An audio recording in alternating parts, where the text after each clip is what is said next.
When I was in junior high, I had an unusual hobby, breaking into people's homes. I didn't do it for the money. In fact, I never stole anything at all. I left no sign of my presence. I did it for only one reason: the thrill of being on the edge of disaster, to test the limits of what I could get away with. So sometimes I would go out at night or skip school and I ride over to the heights to see what kind of mischief I could muster. The way I saw it, there was no harm in it, as long as I never got caught, that is. Had it not been for the unique characteristics of the place I lived at the time, it would have never occurred to me to start sneaking into people's houses. My family lived near a neighborhood we called the Heights, that for half the year became a ghost town. The area consisted almost entirely of vacation homes, which were only occupied for a few months in the winter for skiing and in the summer for hiking and the recreation of that sort of thing. In the off seasons, the place was almost entirely empty, apart from landscapers and some other maintenance and construction crews. When I was around 8 years old, when people began to build mountainside homes, I would go to check them out after the builders had finished for the evening. They were very interesting houses. Some were 3 or 4 floors in height with incredible views of the ski slopes. I never got to see inside of a finished one until much later. However, one day when I was 13, I was walking alone through the heights, enjoying the strange tranquility of a world consumptuously absent of other people, when the idea to let myself into one of those vacant constructs popped into my naive brain. It seemed a shame to let them go to waste. It would just be putting the places to some good use. They were made to be enjoyed after all. I remember thinking so. Most of the time, when you have a bad idea, you don't know it's a bad idea until things don't turn out the way you hoped they would. This wasn't one of those times. I knew this was risky and stupid, and that was the reason I found it so enticing. I got my hands on some lockpicks and started practicing on several different types of locks. By the time fall had arrived, I felt I was ready to move in to my first break-in. For my first time, I went under the cover of night.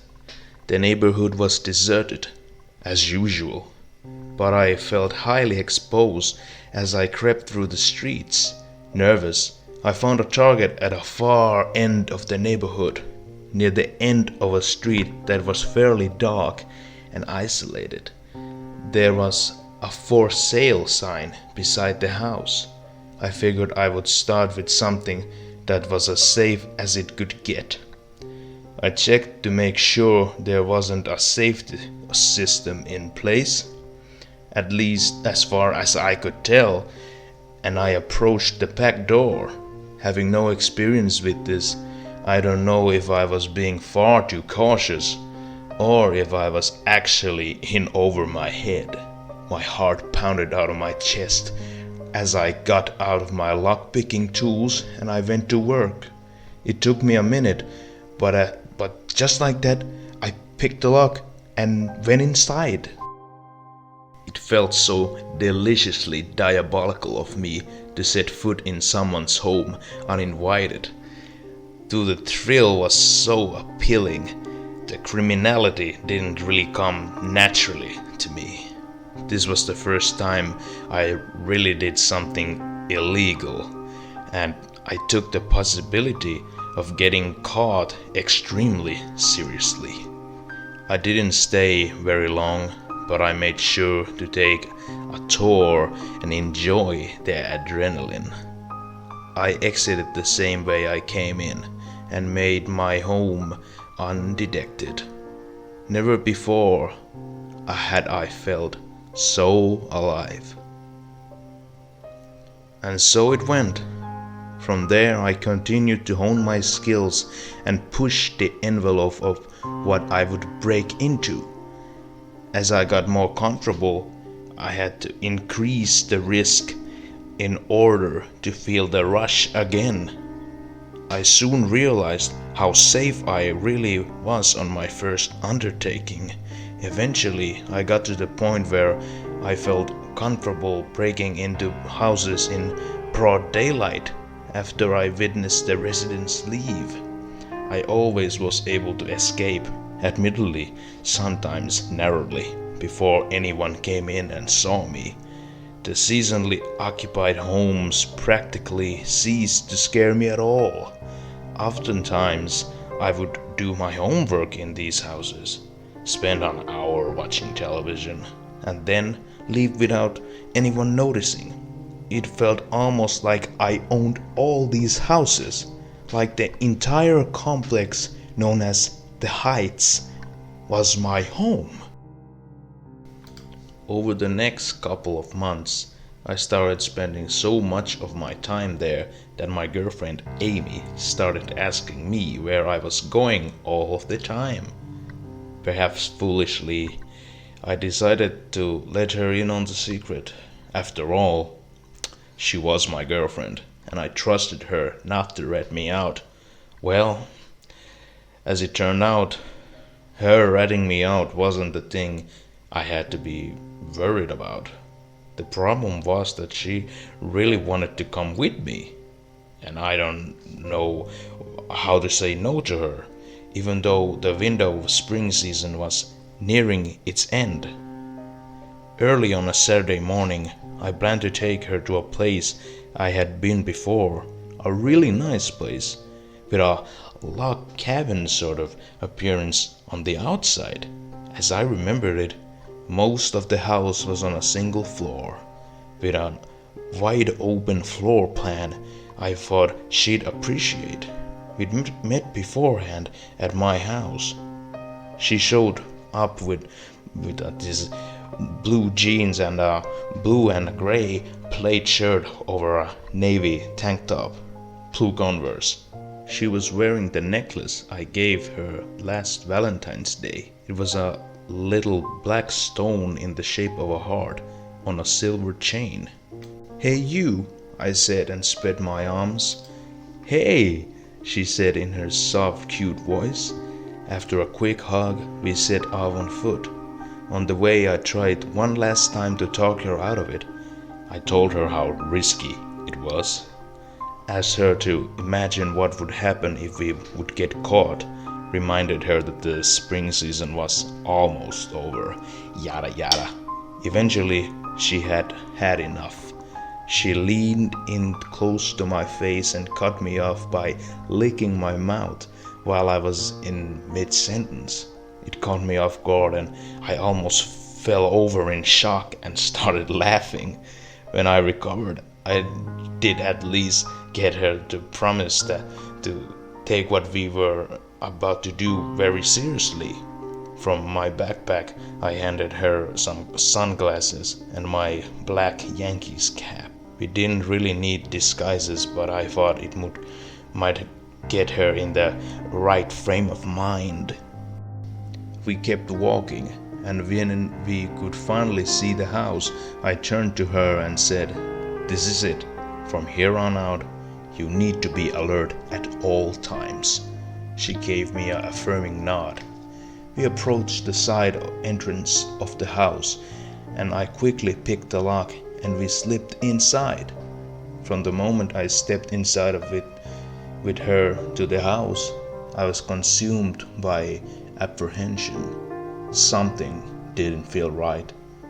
Maybe it was the time, maybe it was her attitude, but whatever it had caused me to worry this way, I decided to ignore it. I tried my best to sound relaxed as I gave her a tour of the house. There was no garage, but the driveway in front was wide enough to fit 3 cars or side by side one another. We entered through the left side of the house when viewed from the street. Through the side door you are greeted by a tiny mud room with a closet for coats, a shoe rack on the left side. Straight ahead is a hallway with 2 doors on either side. The left 2 doors are an office and a bathroom, and on the right we have 2 children's bedrooms, I said as I started down the hallway. This is so crazy, Amy remarked. It was the first of several remarks of this sort she made as we made our way through the house. The office on the left was spotlessly clean. It looked like it was rarely used even when the people were staying there. There was a dark stained wooden desk with nothing on it and a black office chair made out of leather. The room had tan shag carpeting, and on the far wall was a fully stocked bookshelf and a window. Like the office, the bathroom was practically empty and meticulously clean. There was nothing but the sink, the toilet, and the shower.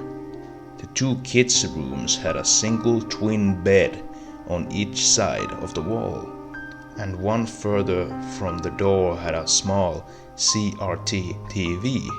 They were both somewhat messy, unlike the office and the bathroom, and both were decorated as little girls' rooms. And here we have the beautiful open living area, I said as I left the hallway. And the end of the hallway the house opened up to an expensive living room area with 15-foot ceilings, which was open to the kitchen off to the right and semi-open to the dining room to the left, which was separated only by a large curved archway. The living room had a box of children's toys on the floor, where a thrown rug sat covering the well-kept hardwood floors, and a few of the toys were lying on the ground. Besides that, the living room consisted of 3 seats, a couch, a chaise lounge, and an armchair, which were all very fine if a little worn. There was also a large and dramatic fireplace in the center of the room. High above hung a large ceiling fan with 2 wooden blades. The kitchen was bright from the big windows above the counters and boasted a dark marble countertop and first-rate appliances. There was another half bathroom on the way to the master suite, which was down a short hallway to the left of the fireplace. As I reached for the door handle to the master bedroom, Amy latched onto my arm. "I can't believe we're really doing this." She sounded more giddy than frightened. This time I let the room speak for itself. On the wall above the bed hung an enormous canvas with a mountain landscape in oil paint. The floors were a lighter stained hardwood than the living area. The bed frame was made of wood left to look natural. The 4 bedposts were like trees rising from the floor almost to the ceiling. The bedspread was marvelous in white color, which seemed to glow as the natural light poured in from the large windows on the far side of the room. 2 light wooden end tables supported clay-colored lamps with white shades, and inset light fixtures adorned the ceiling. "Wow, this place is incredible!" That painting. She approached the bed. We both started to let our guards down a little. I finished up the tour with her and then we settled down in one of the little kids' rooms.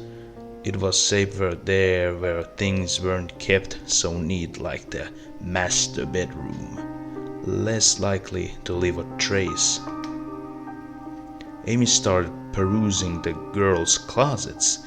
She found an odd assortment of clothes in an even stranger assortment of sizes. She pulled out one of the outfits that looked like it belonged to a 5-year-old. It was a tiny red dress with a white flower on the bottom right. Then she grabbed out some pajama pants and a shirt that would fit her. I guess when you only show up twice a year to a place, you don't necessarily remember to clear out your old clothes. Then she found this silly purple pageant dress that she insisted I let her try on. To this day, I have no idea why I agreed. She actually looked pretty good in it, but then again, I always thought she looked pretty good. She kept it on as she turned on the TV and plopped herself down the twin bed, and I joined her there. We were lying together watching cartoons for a while when I heard something. I don't know what exactly it was, a car door maybe, but I knew someone was coming. The TV was off instantly. I exploded out of the bed and made a hard left down the hallway and was halfway out of the door before I knew what I was doing. Then I stopped and went back for Amy. She must have stopped to change out of that crazy dress she tried on and never changed out of it. But there was no time. I stared down the hallway towards the opening into the living room, praying that Amy would emerge from the bedroom before anyone appeared there. I heard the front door open and someone hurriedly dropped their bag on the floor as they entered. I floated silently back into the room with Amy and closed the door most of the way. It slid closed smoothly without a sound. Amy had finished changing. I gestured her to stay quiet. Only a few seconds passed before disaster struck. I had my back to the door as it flung open. I turned around and saw a tall woman with blonde hair in her late 30s. You can probably imagine the look on her face when she saw us. At first, she jumped out of her skin. Then she looked at us with an expression having been thoroughly violated, as though she would never feel safe again. Before she could speak, I blurted out, "We didn't steal anything." "We didn't do anything, I swear," Amy echoed. I remember thinking we had horrendous luck. Why, when arriving in their vacation home, would an adult enter alone immediately head for the children's room? Amazingly, the woman's expression seemed to soften slightly, and she spoke.